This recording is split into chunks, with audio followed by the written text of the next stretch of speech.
Welcome hour শান্তিময় রান্নাঘর। আজকে আমরা করতে চলেছি মেরি বিস্কুট দিয়ে মিষ্টি। চলো শুরু করা যাক।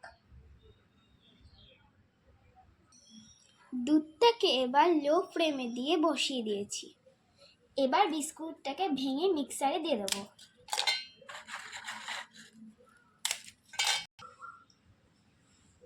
দেখুন বিস্কুটটাকে কত মিহি লাগছে। এবার এটাকে একটি পাত্রে ঢেলে নেব।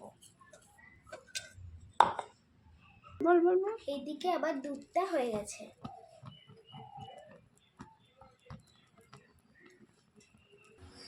এবার দুধটাকে বিস্কুটের মধ্যে দিয়ে ভালোভাবে মেখে নেব।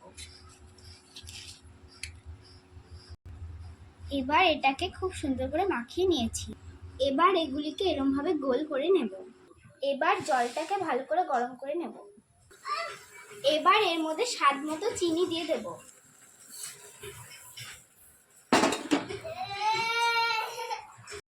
এবার এরকম ভাবে কিশমিশগুলোকে ঢুকিয়ে নেব।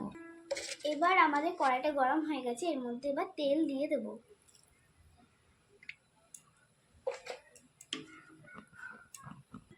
এবার আমাদের কড়াইয়ের তেল গরম হয়ে গেছে, এবার একে একে সব রসগোল্লাগুলিকে ছেড়ে দেব।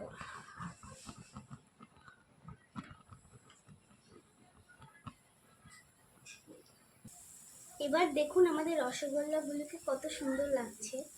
এবার দেখো এগুলো কত সুন্দরভাবে ভাজা হয়ে গেছে। এবার এগুলোকে একে একে তুলে নেব।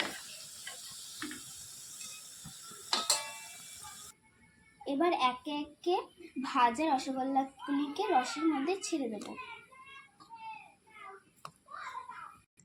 এবার এগুলিকে আধা ঘন্টার জন্য ঢেকে রাখবো। সো গাইস, এবার আমাদের মিষ্টিটা হয়ে গেছে। দেখো কত সুন্দর হয়েছে। দেখা হবে পরের ভিডিও। টাটা।